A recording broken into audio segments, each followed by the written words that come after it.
Code. Oke, ini soal latihan ketiga. Saya kasih kalian 4 soal, di mana mewakili keempat bab. Kita bahas satu persatu.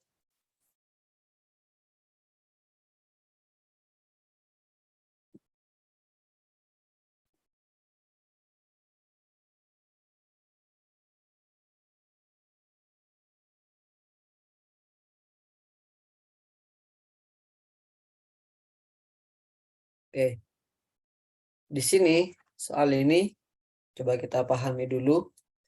Trisna mengambil 2 bilangan dari himpunan bilangan 1, 2, 3 sampai N.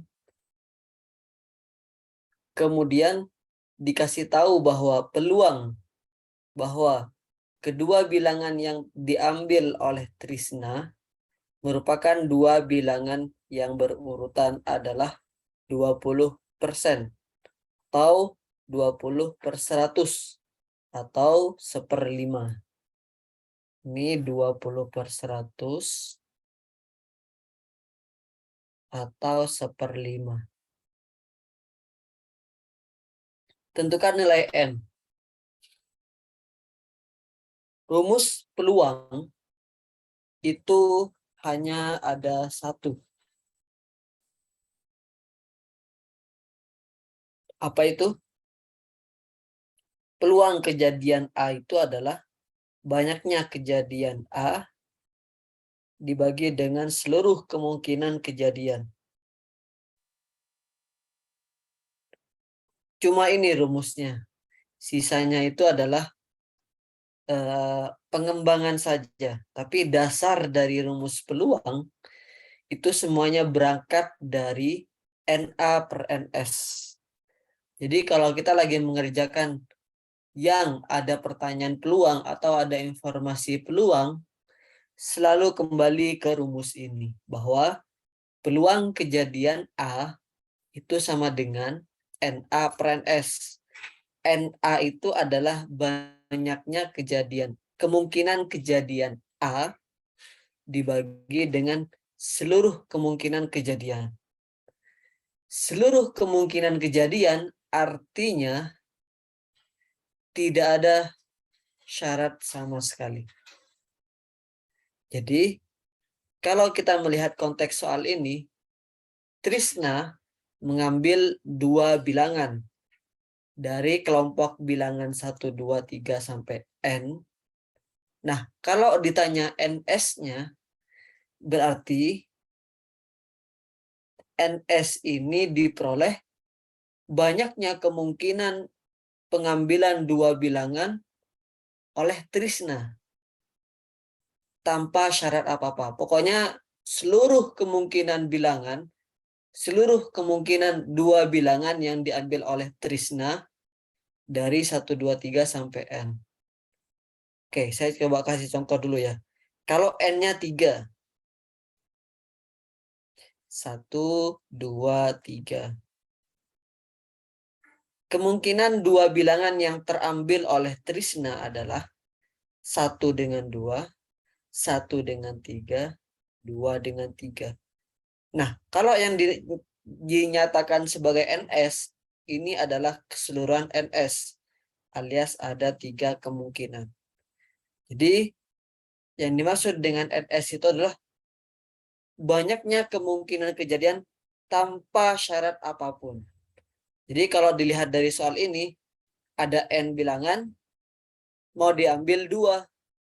Berapakah banyaknya kemungkinan pengambilan 2 bilangan? Secara sederhana langsung saja N C2. Kombinasi 2 dari N.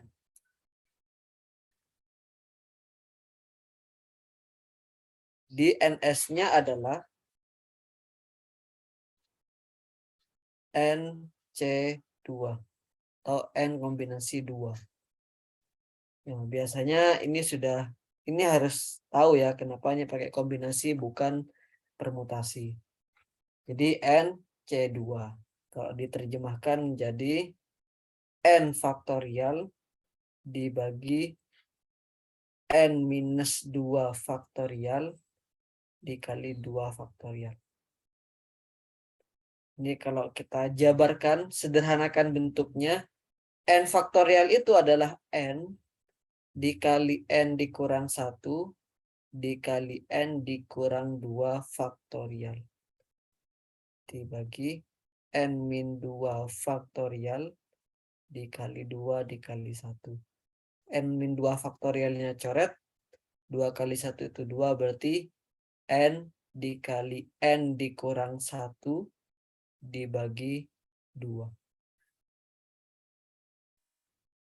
Jadi ns-nya adalah n dikali n dikurang 1 dibagi 2. Oke. Ini adalah ns-nya. Bagaimana dengan na-nya? Bagaimana dengan na-nya?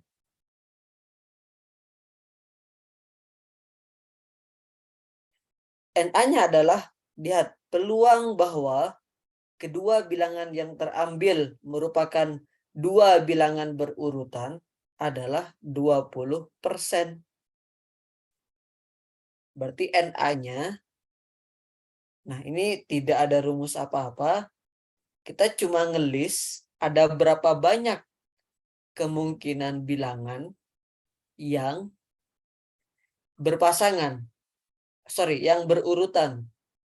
Yaitu 1 dengan 2, 2 dengan 3, 3 dengan 4, 4 dengan 5, 5 dengan 6, sampai yang terakhir adalah n dikurang 1 dengan n.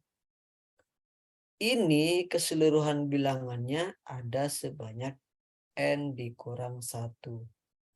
Berarti Na-nya ada sebanyak n dikurang 1 pasang. Berarti PA sama dengan NA dibagi NS. Nah, Na-nya itu apa? Na-nya adalah n dikurang 1 dibagi NS. N dikali n dikurang 1 dibagi 2. N dikurang 1-nya coret, N dikurang 1-nya coret. Ini sama dengan 2 dibagi N. Nah,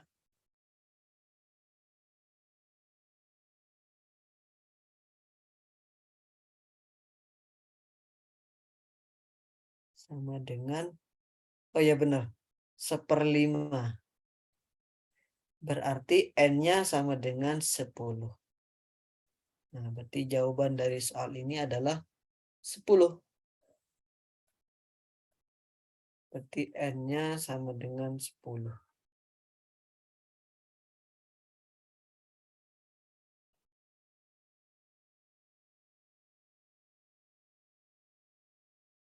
Kalau mau dicek boleh. Misalkan kita punya sekumpulan bilangan 1 sampai 10.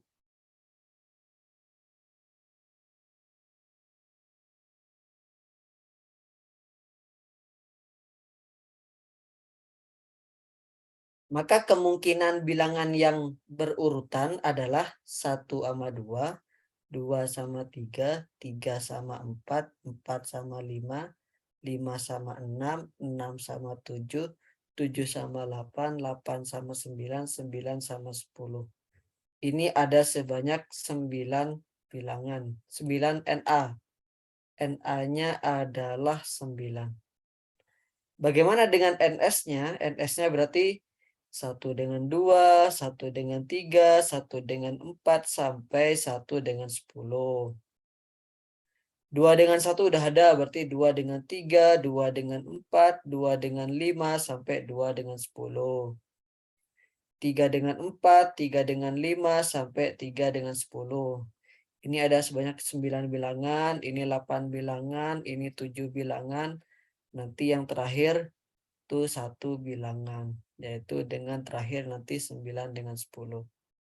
Ini totalnya, which is ini adalah NS, berarti kan 9 tambah 8 tambah 7 sampai tambah 1. Ini adalah 9/2, 9 tambah 1.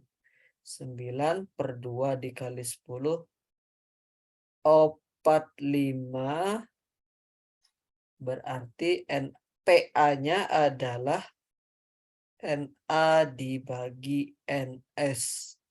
9 dibagi 45.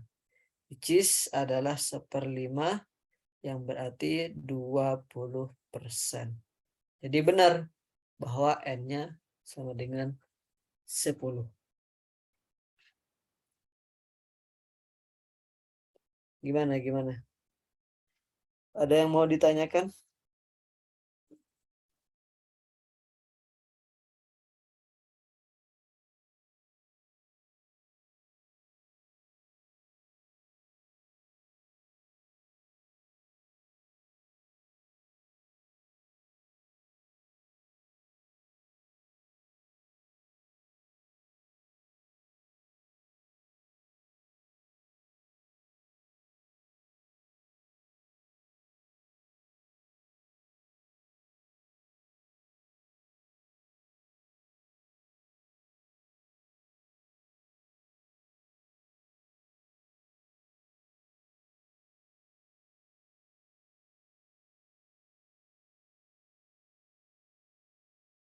Oke, kita coba lanjutkan ke yang kedua. Nah, ini soal ini harusnya kalian bisa di nomor 2.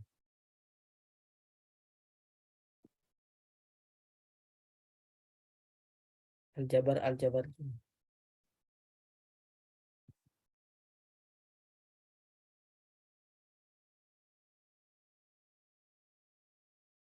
Jika X, Y, dan Z bilangan-bilangan real positif yang memenuhi X ditambah 1/Y sama dengan 4, Y ditambah 1/Z sama dengan 1, Z ditambah 1/X sama dengan 7/3. Maka nilai X kali Y kali Z adalah, ingat ya, X, Y, Z-nya bilangan real positif. Jadi tidak bisa kita anggap berupa bilangan asli, nggak boleh. Tapi bilangannya adalah real positif.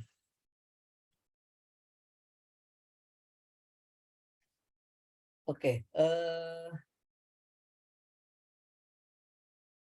gimana cara ngerjain ini? Kita gunakan substitusi. Masih ingat dengan substitusi, metode substitusi, ada eliminasi, ada substitusi ya. Substitusi itu digunakan untuk mengubah dari satu menjadi, dari 3 variabel ini akan diubah ke satu variabel saja, yaitu di bawah ke X, ke Y, ke Z. Oke, kita sepakati dulu, terserah sebenarnya. Mau diubah ke Y, mau diubah ke Z, atau diubah ke X.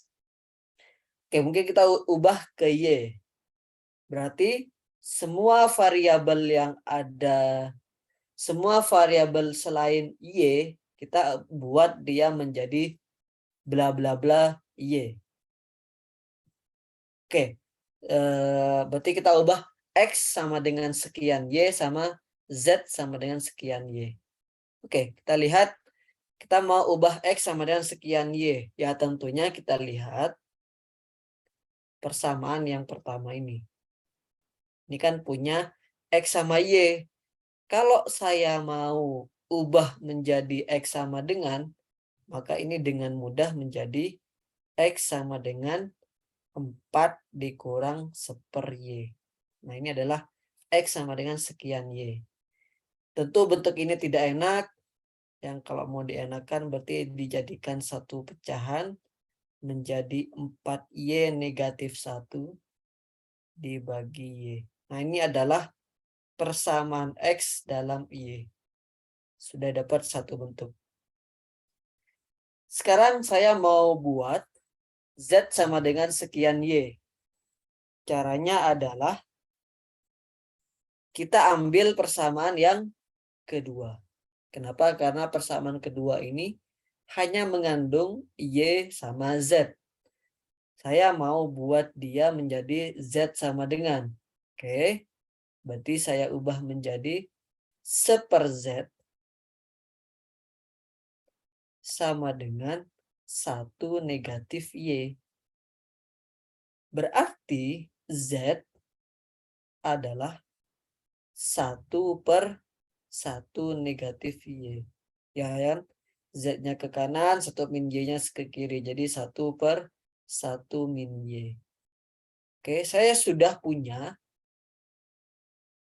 X sama dengan sekian Y. Yang ini adalah persamaan 1. Dan juga Z sama dengan sekian Y. Ini persamaan 2. Di mana X dan Z sudah menjadi persamaan dalam Y. Sehingga kita punya persamaan yang terakhir, yaitu Z ditambah 1/X sama dengan 7/3. Maka ini pasti sudah dalam satu variabel Y saja. Kalau nggak percaya, kita coba substitusikan. Z-nya 1/1 min Y, berarti 1/1 min Y. Ditambah 1 dibagi X. X-nya adalah 4Y dikurang 1 dibagi Y. Sama dengan 7/3. Berarti ini kalau saya tulis ulang menjadi 1/1 minus Y ditambah Y per 4Y negatif 1 sama dengan 7/3. Nah, ini adalah bentuk terakhir, yang mana bentuk ini mensubstitusikan X sama dengan sekian Y dan Z sama dengan sekian Y.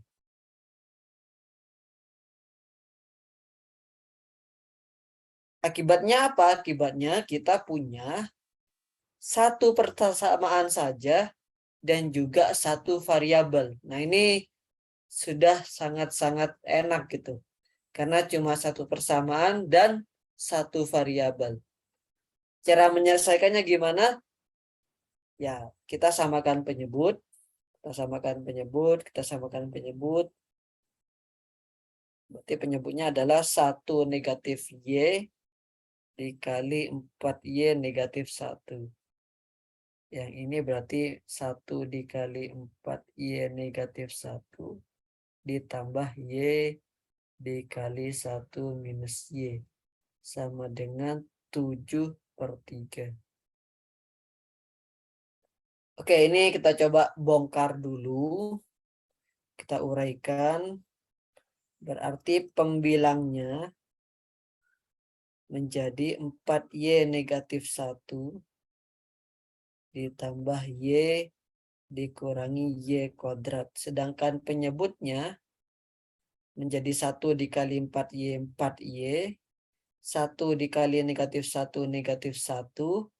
Minus Y dikali 4Y minus 4Y pangkat 2. Minus Y kali minus 1 plus 1. Sama dengan 7/3. Kita coba kelompokkan dulu yang sejenis, berarti yang atas menjadi negatif Y kuadrat ditambah 5Y negatif 1. Sedangkan penyebutnya minus 4Y kuadrat ditambah 4Y. Hilang ya. Sebentar. 1 kali 4Y 4Y. 1 kali negatif 1 negatif 1 minus Y dikali 4Y minus 4Y kuadrat minus Y kali minus 1 plus Y ini. Salah ini, plus Y. Berarti ini salah juga. 4Y minus 4Y kuadrat ditambah 5Y negatif 1. Sama dengan 7/3. Kita kali silang. Kita kali silang. Berarti minus 3Y kuadrat ditambah 15Y dikurangi 3 sama dengan minus 28Y kuadrat. 5Y kali 7, 5Y. 5Y kali 7, 35Y minus 7. Oke, kita kumpulkan, kita bawa ke kiri semua, berarti minus 28 ke kanan, ke kiri berarti jadi 28. 25Y kuadrat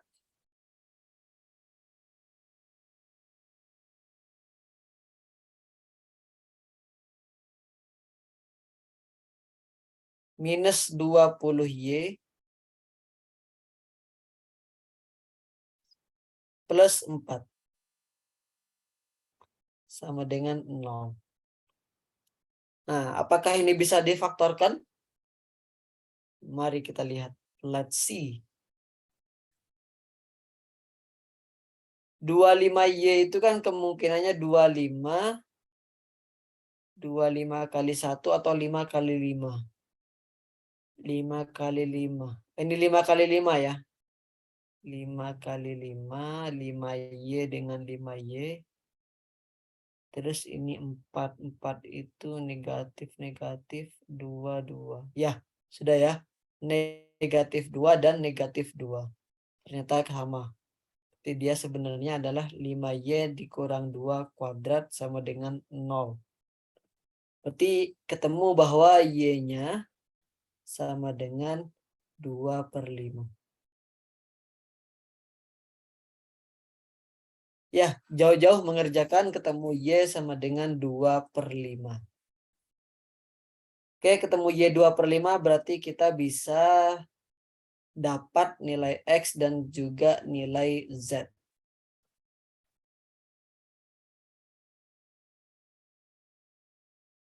Berarti X-nya sama dengan 4 dikali 2/5 dikurang 1 dibagi 2/5. Berarti X-nya sama dengan 8/5 dikurangi 1/1, 3/5 dibagi 2/5. Berarti X-nya sama dengan 3/2. Untuk nilai Z-nya sama dengan 1 dibagi 1 kurangi 2/5. Berarti Z-nya sama dengan 1 dikurangi 3/5. Berarti Z-nya sama dengan 5/3. 5/3, 3/2. Berarti XYZ-nya berarti X dikali Y dikali Z sama dengan X-nya 3/2. Y-nya berapa? 2/5.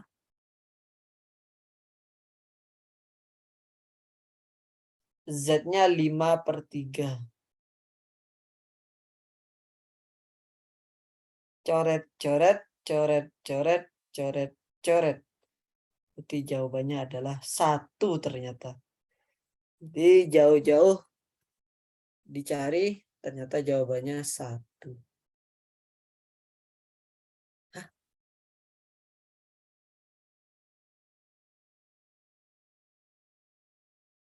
Iya.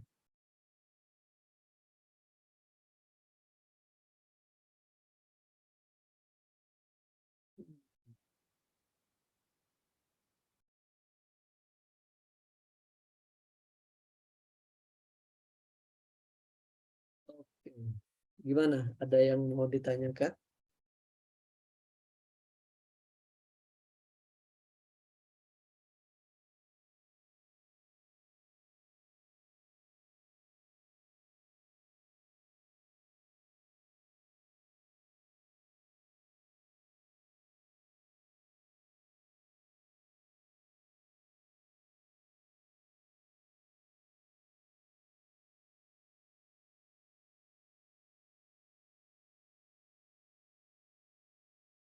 Ya, ini cuma substitusi doang sih, benar.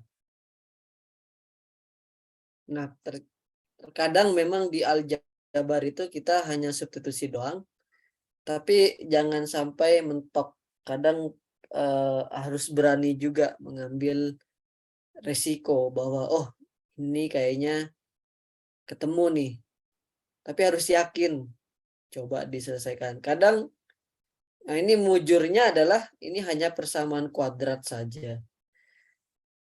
Kalaupun ketemu persamaan pangkat 3 ya, kan harus coba dulu difaktorkan.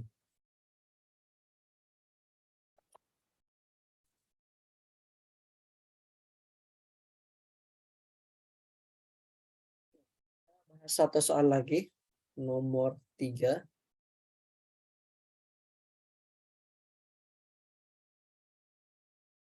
Terakhir lah ya.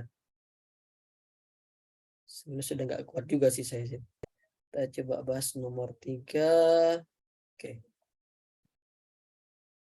Ini soal KSM. Kabupaten 2000 kemarin. 2021.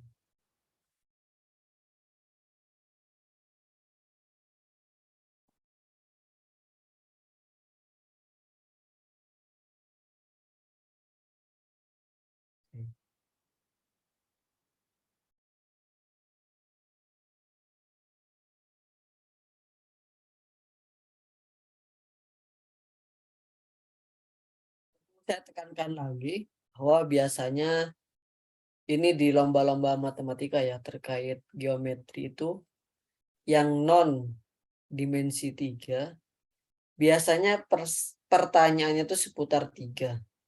Yang pertama itu pertanyaannya berapakah sudut dari sekian? Yang kedua berapakah luas dari bangunan ini?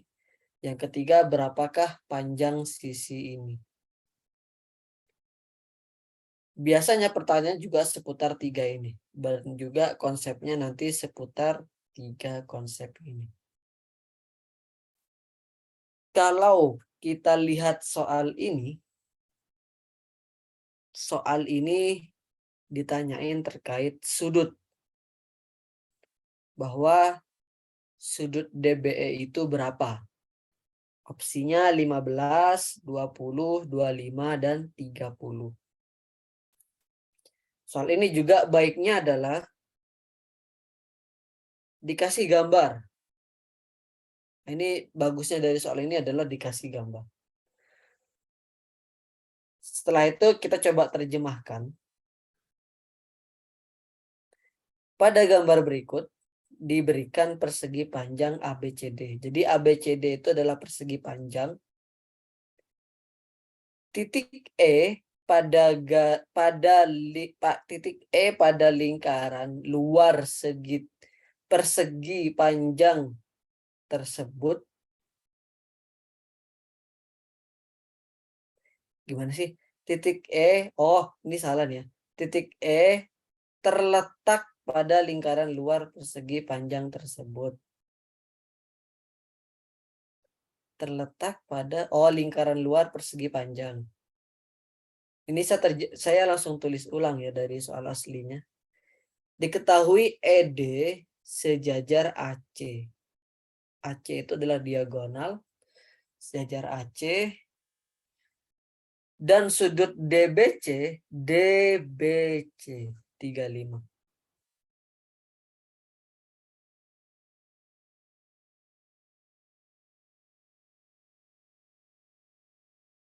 Berapakah sudut DBE? Sudut DBE itu ini berarti ya yang ditandain ini.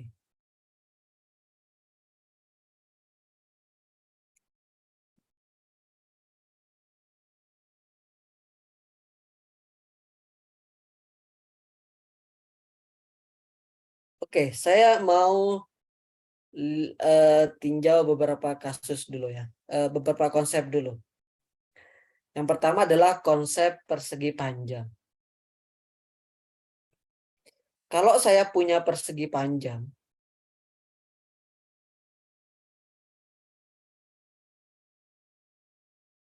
konsep sudut-sudut yang ada di persegi panjang. Kayaknya gambarnya sangat jelek.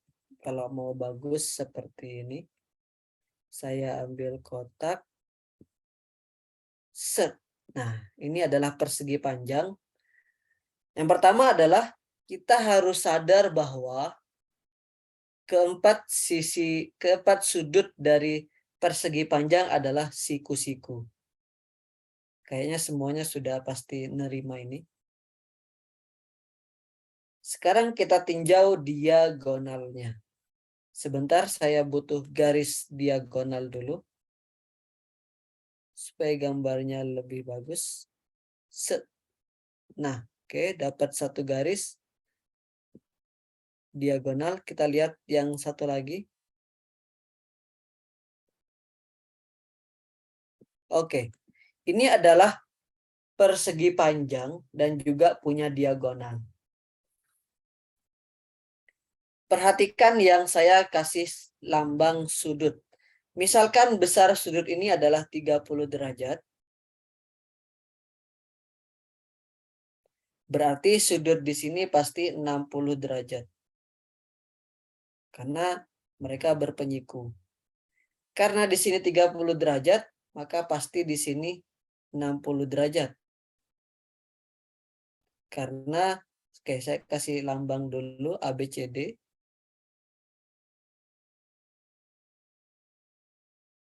Karena ABC itu siku-siku di B, otomatis di sana 60 derajat.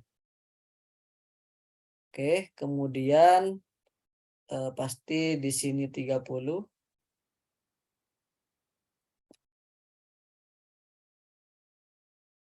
Pasti di sini juga 30. Ini 60. Ini 30. Ini 60. Nah, ini berarti 60, 60, 60. Ini 120. Ini 60. Nah, ini 120. Ya, maksud saya adalah kalau saya punya sudut salah satu di antara mereka, pasti saya bisa mencari sudut yang lainnya. Terus bagaimana dengan, oke, ini untuk review yang persegi panjang. Ini yang pertama. Ini nanti sebagai pendukung. Yang kedua adalah kalau saya punya lingkaran,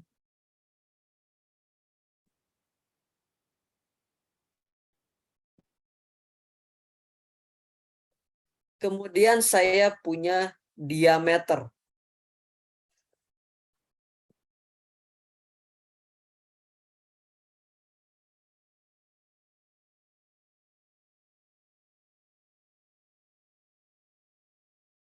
Ini konsep yang kedua. Misalkan saya punya lingkaran dengan diameter AB. Katakanlah pusatnya di O. Tahu nggak bahwa sudut keliling yang menghadap si diameter itu pasti 90 derajat. Itu pasti. Definisi sudut keliling itu adalah salah satu titiknya terletak di keliling. Nah, ini C misalkan. Maka sudut ACB itu pasti 90 derajat. Kalau saya gambar lagi. Kalau saya gambar sudut keliling yang lain, katakanlah AD. Seperti ini, ADB, di mana AB adalah diameter, maka otomatis si ADB ini pasti 90 derajat. Kalau konsepnya sedikit dibalik itu seperti ini. Ada entah berantah suatu, jadi itu berlaku kebalikannya ya. Ada sebuah lingkaran, kemudian ternyata ada sudut keliling yang nilainya 90 derajat.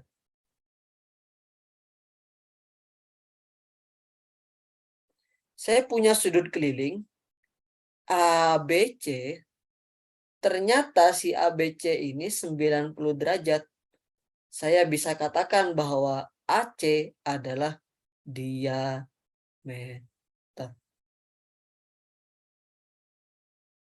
Oke. Itu konsep yang kedua untuk membahas soal nomor 3 ini. Oke ya, saya coba pelan-pelan. Konsep yang ketiga terkait sudut banyak ya. Oke, ini yang terakhir lah. Kalau saya punya dua garis yang sejajar, katakanlah garis ini,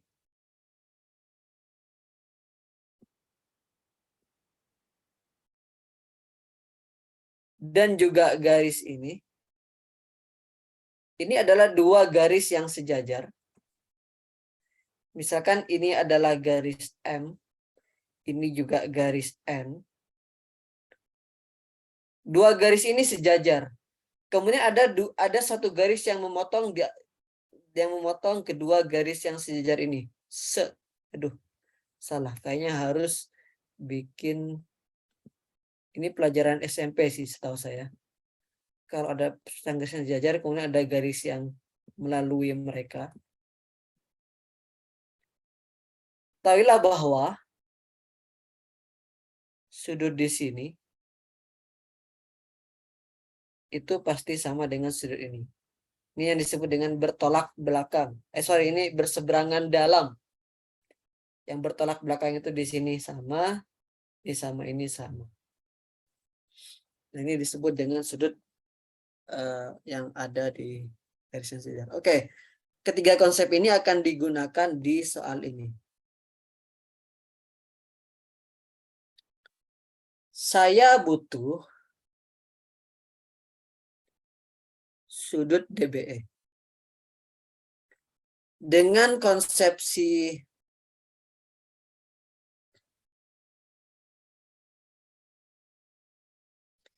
si persegi panjang yang mengatakan bahwa keempat titik sudutnya adalah siku-siku, maka AC dan BD itu diameter. AC sama dengan BD ini adalah diameter.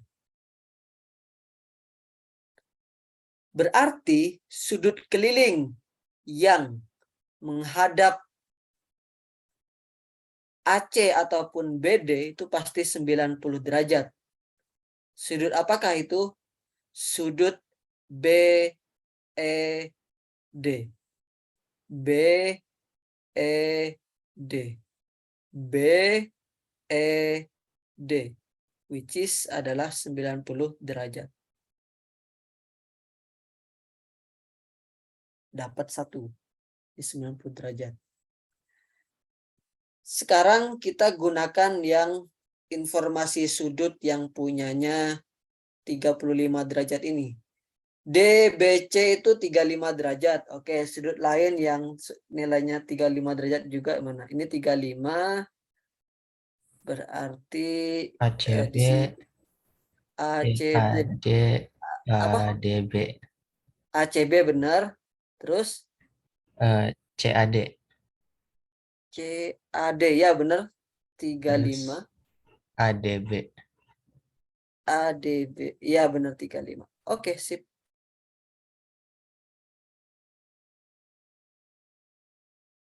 Kita sekarang gunakan konsep yang ketiga tadi, yaitu kalau ada sepasang garis yang sejajar, lihat garis yang sejajar, yaitu ED dan AC. ED dan AC. ED dan AC. Kemudian ada garis yang melalui mereka, yaitu garis AD. Kita bisa melihat sudut berapakah lagi yang sama? Kita bisa menentukan nggak sudut lain? Gini-gini. EDA, ADE Ya, sama BCA.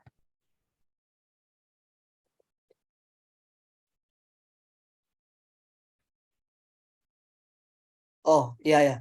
ADE itu sama dengan yang ini lebih tepatnya. Ya nilainya sama sih kebetulan. Kan yang sejajar itu kan ED sama AC. Kan garis yang melalui kan AD. Berarti yang ini itu sama dengan yang ini ya. Sama dengan DAC ya, lebih tepatnya. Oh, Karena Kak, mereka berseberangan dalam 35 juga. Kak, Oke, masalah selesai. Sekarang tinjau segitiga BDE. BDE. Sudut BDE ditambah sudut DEB ditambah sudut EBD ini sama dengan 180 ya. Karena dia segitiga. Ya kan? Sudut BDE tahu ya, BDE itu 35 tambah 35 berarti 70. DEB juga tahu 90. Berarti sudut EBD bisa dicari. Yang itu adalah berapa? Sudut EBD berarti sama dengan 160 berarti 20. Ya, berarti jawabannya yang B.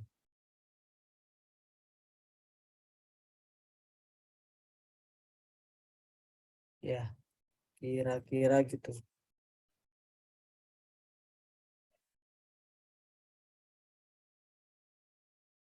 Ada yang mau ditanyakan? Kak, Ya. itu eh, kan AD sejajar juga ya sama BC. Jadi kan bisa didapetin yang BDE, bukan BDE, ADE juga kan sama BCA. Ya, bisa. Boleh. Itu juga boleh ya. Benar. Karena si AD sama sejajar BC. Ya. Itu juga boleh.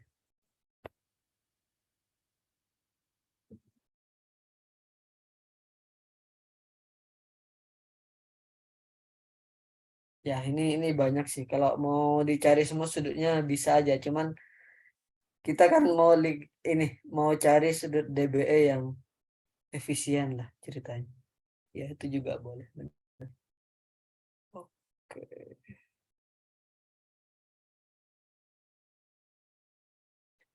Oke ya, kayaknya cukup. Saya stop recording dulu. Pause, stop.